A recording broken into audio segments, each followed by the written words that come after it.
Bienvenidos a Historias de Terror con el Profesor. Un lugar donde lo prohibido cobra vida, donde los pactos oscuros se sellan con sangre y donde el precio de tus deseos puede ser tu alma. Esta noche, abriremos las puertas del más allá para contarte historias que no todos se atreven a escuchar, un jinete vestido de negro que aparece cuando el reloj marca la hora maldita. Un espíritu en lo profundo del bosque que exige sacrificios humanos para calmar su furia. Y pactos con el mismísimo diablo, que siempre viene a cobrar lo que es suyo. Apaga las luces, sube el volumen. Y recuerda, no todos los tratos se pueden romper.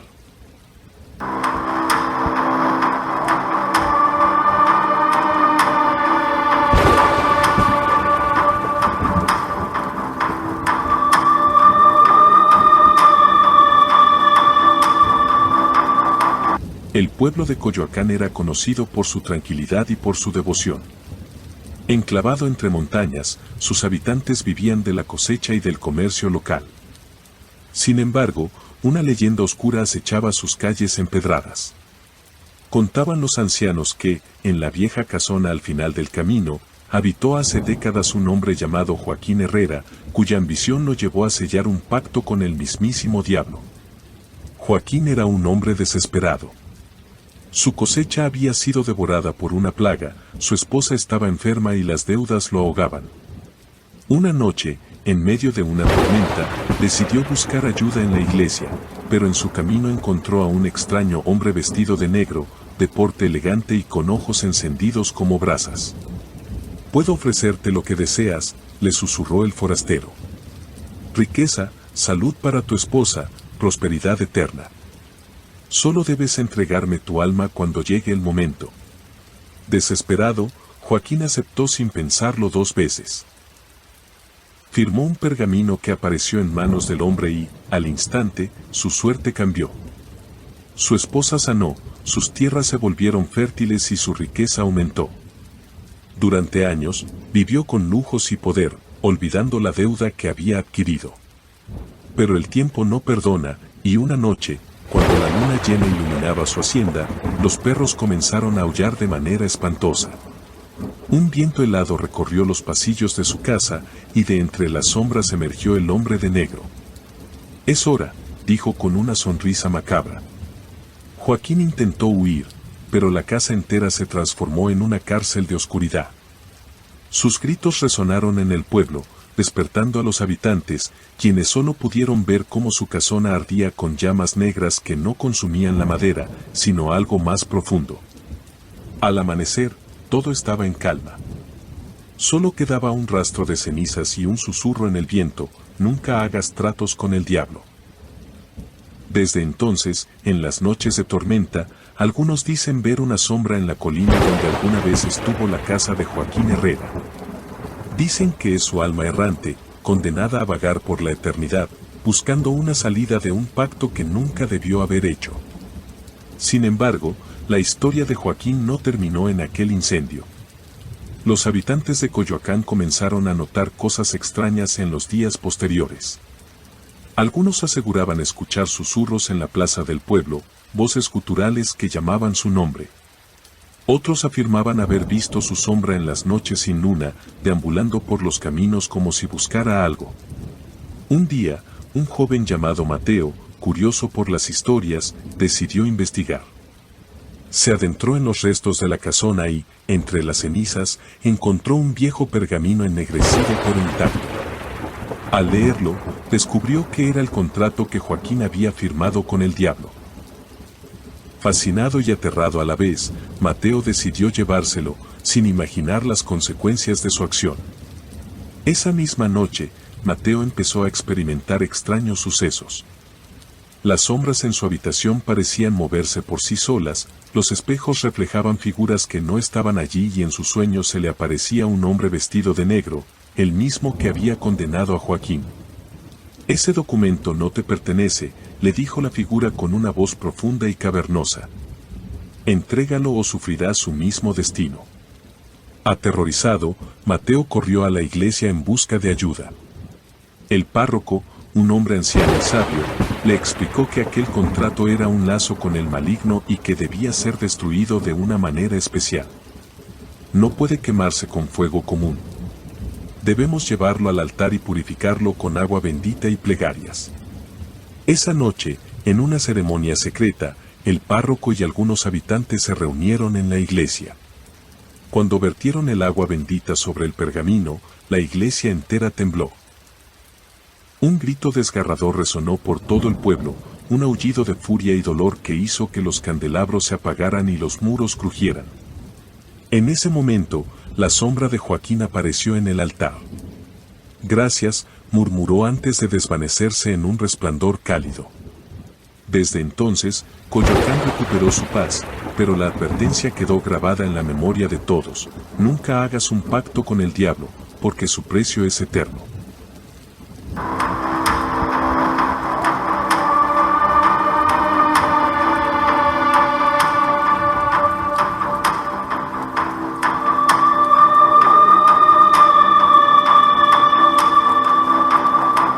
El barrio de Barranco, en Lima, Perú, era conocido por su bohemia y su historia. Calles empedradas, casonas antiguas y el murmullo del mar le daban un aire encantador. Sin embargo, entre los callejones y bajo la luz tenue de los faroles, se contaba una historia que pocos se atrevían a repetir. La historia de un hombre que había hecho un pacto con una entidad demoníaca. Se llamaba Esteban Salas, un pintor fracasado que había llegado a la desesperación. Sus obras no se vendían, vivía en la pobreza y la enfermedad lo acosaba. Una noche, sumido en la desesperanza y el alcohol, caminó hasta el famoso Puente de los Suspiros, donde, según los rumores, podían encontrarse espíritus en las sombras. Allí, bajo la luna llena, susurró su deseo al viento: haré cualquier cosa por talento y reconocimiento. El aire se volvió pesado y una sombra emergió entre los arcos del puente. Una figura alta, de ojos rojos como brasas, se acercó lentamente. Su voz era un murmullo grave y profundo. ¿Cualquier cosa? Esteban sintió un escalofrío recorrer su espalda, pero asintió. La entidad extendió una mano huesuda y le ofreció un pergamino con letras escritas en una tinta oscura como la noche. Firma aquí y el mundo conocerá tu arte. Sin pensarlo dos veces, Esteban tomó el pergamino y firmó con su propia sangre. Desde ese momento, su vida cambió. Sus pinturas cobraron vida con una intensidad inigualable, el realismo de sus pinceladas asombraba a críticos y coleccionistas, y en menos de un año, se convirtió en el pintor más famoso de Lima. Su riqueza creció y su nombre se convirtió en leyenda. Pero con cada obra, comenzaban a surgir rumores. Se decía que sus pinturas parecían observar a quienes las miraban, que algunas figuras se movían cuando nadie las veía. Una de sus modelos desapareció sin dejar rastro después de posar para él. Las cosas tomaron un giro aún más oscuro cuando Esteban pintó su obra maestra, El Umbral. La pintura mostraba un portal oscuro rodeado de figuras retorcidas y sombras demoníacas. La exposición de la obra causó revuelo, pero algo extraño ocurrió esa noche. Los asistentes juraron que vieron sombras moverse dentro del cuadro. Una mujer gritó al ver cómo una mano surgía de la tela y, en medio del caos, Esteban desapareció. Los días siguientes estuvieron llenos de especulación. La casa del pintor fue sellada por la policía, pero los rumores no tardaron en extenderse. Algunos decían que Esteban había sido devorado por su propia creación, otros aseguraban que había cruzado el portal de su pintura y que aún estaba atrapado del otro lado, en un mundo de sombras y condenación. Un joven periodista, intrigado por la historia, decidió investigar. Su nombre era Rodrigo Cárdenas, un escritor de relatos paranormales que veía en el caso de Esteban la oportunidad perfecta para su siguiente libro. Logró entrar a la vieja casa del pintor en una noche de tormenta, armado con una linterna y una cámara. El interior estaba cubierto de polvo, las pinturas cubiertas con sábanas rotas. Pero una en particular permanecía descubierta, el umbral. Rodrigo sintió un escalofrío. La pintura era más aterradora de lo que había imaginado. Las sombras en ella parecían moverse sutilmente, como si lo observaran. Entonces, algo ocurrió. La temperatura de la habitación descendió abruptamente y un susurro surgió de la nada: «Ayúdame». El periodista retrocedió, con el corazón latiéndole con fuerza. La voz parecía provenir del cuadro. Se acercó lentamente, su mano temblorosa tocó la pintura y en ese instante sintió un tirón. Un frío paralizante lo invadió, como si su alma estuviera siendo absorbida. Cayó de rodillas, forcejeando contra una fuerza invisible que trataba de arrastrarlo hacia la obra. Con un esfuerzo sobrehumano, logró soltarse y corrió fuera de la casa. Nunca habló de lo que vio, pero dejó de escribir sobre temas paranormales. Se mudó lejos de Lima, temeroso de que algo lo siguiera acechando. Años después, el umbral desapareció. Algunos dicen que fue destruida, otros creen que alguien más la tiene en su poder, esperando que otro incauto caiga en la misma trampa. Y en el Puente de los Suspiros, algunos afirman que, en las noches sin luna, una figura alta y de ojos rojos sigue esperando a su próxima víctima. Porque los pactos con entidades oscuras nunca terminan, simplemente buscan nuevas almas que reclamar.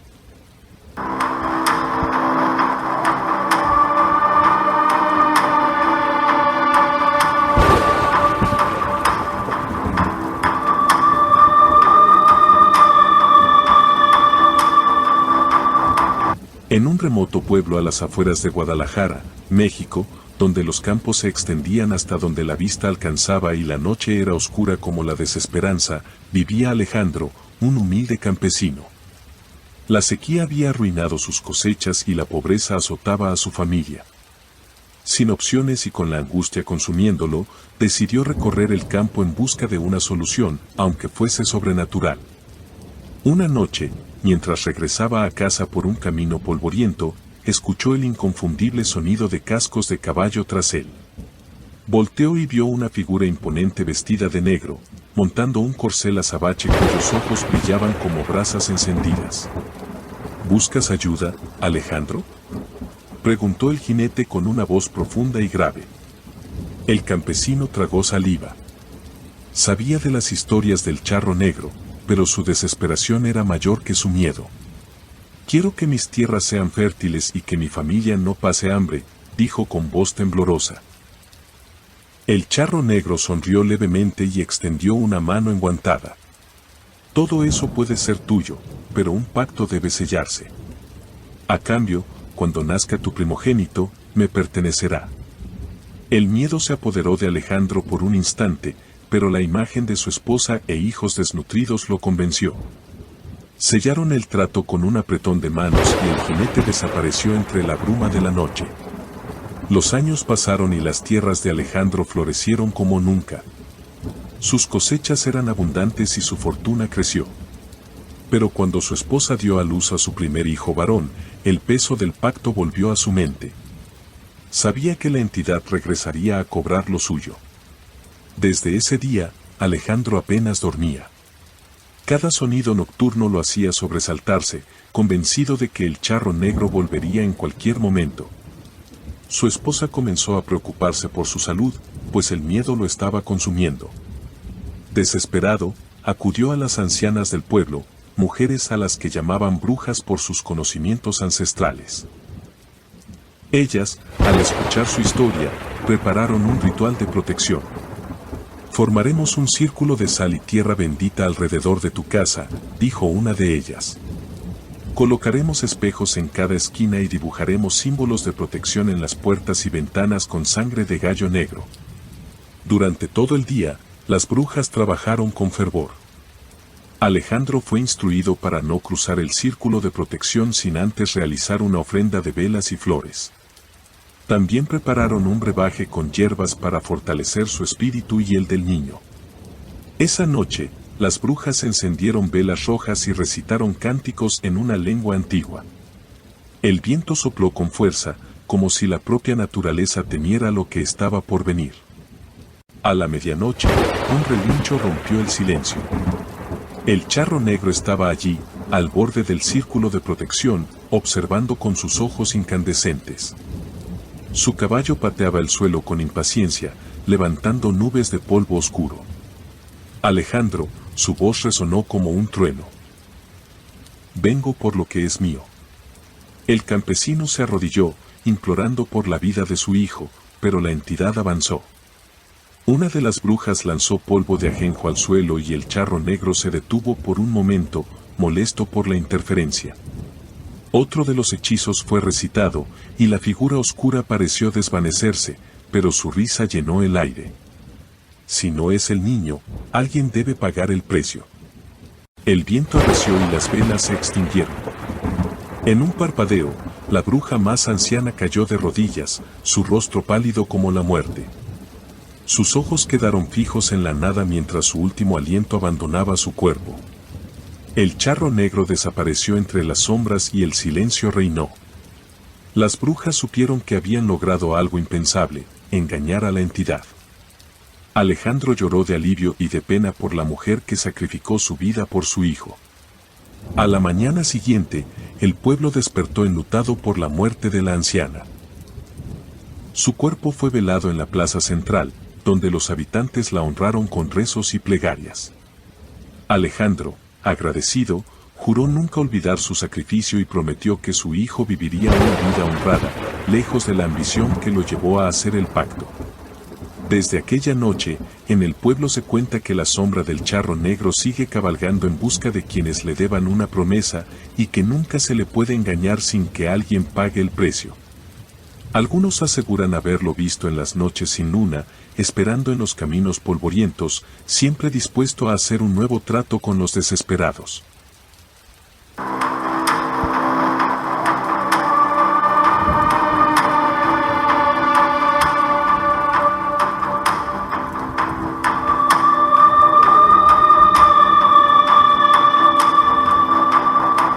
En lo profundo de la región amazónica de Ecuador, cerca de la ciudad de Tena, vivía un hombre llamado Juan, conocido por todos en el pequeño pueblo como un humilde campesino.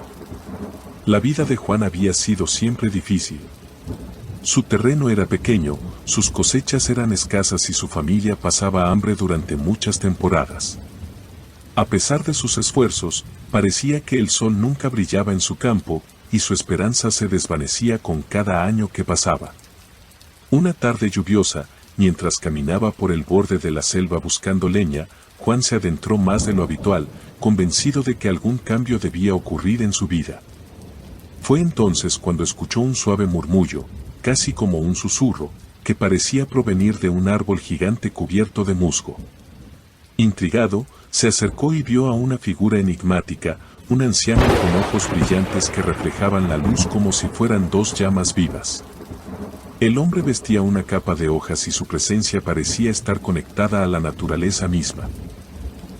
¿Buscas algo, hijo de la tierra?, preguntó el anciano con una voz profunda que resonaba como un eco en la selva. Juan, confundido y asustado, no pudo evitar sentir una extraña sensación de calma. Había oído leyendas sobre espíritus de la selva y seres sobrenaturales, pero su desesperación era mayor que su temor. Mi vida y la de mi familia dependen de mis tierras, pero no puedo hacerlas productivas. Necesito ayuda, respondió con la voz quebrada. El anciano lo observó por un largo momento, como si estuviera evaluando su alma, y luego sonrió levemente. Era una sonrisa cálida, pero con un tinte de misterio. Puedo ofrecerte lo que deseas. Tus tierras florecerán y tu casa será un refugio próspero. Pero a cambio, cada ciertos años deberás traerme tributos, animales, frutos y vidas humanas. No te preocupes, tú decidirás a quién. Es un precio pequeño por el poder que te otorgaré, dijo el anciano, extendiendo una mano firme y arrugada. Juan, desesperado y cegado por la promesa de abundancia, no dudó en tomar la mano del espíritu.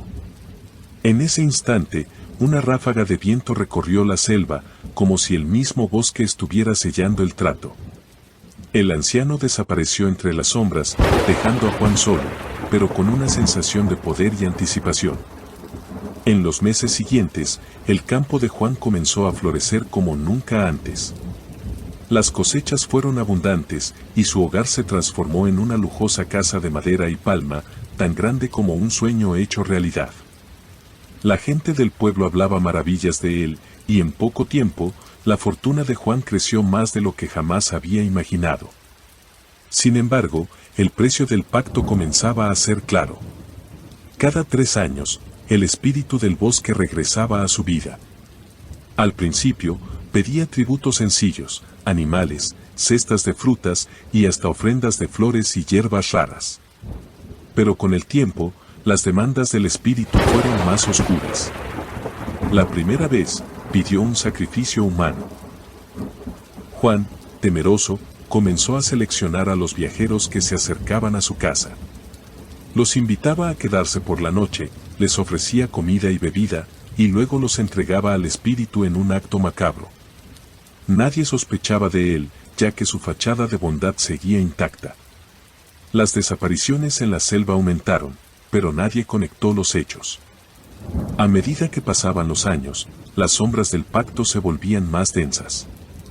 El espíritu comenzó a exigir más, personas enteras, niños, jóvenes, ancianos. Nadie estaba a salvo. Juan, atrapado en su avaricia, seguía cediendo a las demandas del ser sobrenatural. Y a medida que su corazón se oscurecía, la selva a su alrededor también lo hacía. Los animales huían, las plantas morían y el aire se volvía denso y pesado. Fue entonces cuando un joven guardabosques, llamado Marco, llegó a Tena. Había escuchado rumores sobre las extrañas desapariciones en la región y decidió investigar. Marco había sido educado por su abuelo, un hombre sabio que le había enseñado las leyendas de la selva, incluyendo las historias de los espíritus del bosque. Con el tiempo, se dio cuenta de que algo no estaba bien. El aire en los alrededores de la casa de Juan parecía extraño, y las señales de animales desapareciendo en la selva lo llevaron a seguir su instinto. Una noche, cuando el cielo estaba cubierto de nubes y la selva callaba como un presagio, Marco decidió adentrarse en el bosque para confrontar a Juan. Siguiendo los rastros de sangre, llegó hasta el claro donde Juan había sellado su pacto.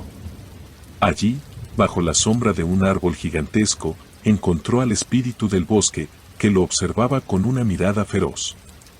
¿Quién osa perturbar el trato entre el Hijo de la Tierra y yo?, preguntó el espíritu, su voz resonando en el aire como un trueno. Soy Marco, guardabosques de esta región, respondió el joven, con el machete en mano. Vengo a poner fin a las atrocidades que has causado. Juan debe pagar por sus crímenes. El espíritu del bosque se rió, una risa que resonó por todo el bosque, como un eco de maldad pura. Juan, con una expresión vacía, apareció detrás de Marco. Ya no era el hombre que había sido, sino una sombra controlada por el espíritu, un ser vacío de humanidad. Es demasiado tarde, joven. El precio ya ha sido pagado, dijo el espíritu, extendiendo su mano. Con un rápido movimiento, Marco atacó, dirigiendo su machete hacia el espíritu. Un resplandor verde y morado surgió de la herida, y el ser sobrenatural dejó escapar un grito ensordecedor. En un estallido de oscuridad, el árbol donde todo comenzó a arder, sus raíces retorciéndose como si estuvieran vivas. Juan cayó al suelo, su vida abandonando su cuerpo como si ya no fuera más que una cáscara vacía. El espíritu del bosque desapareció en un torbellino de sombras, y la selva misma pareció respirar aliviada. El silencio reinó en el claro mientras Marco se arrodillaba frente al árbol. Sabía que había logrado acabar con el mal, pero las cicatrices de las muertes y las desapariciones seguirían siendo una sombra en la región. Desde aquel día, los aldeanos de Tena contaron la historia del pacto roto, del espíritu del bosque que ya no reclamaba más vidas, pero que había dejado una marca indeleble en la selva y en el corazón de aquellos que habían sido testigos de sus horrores.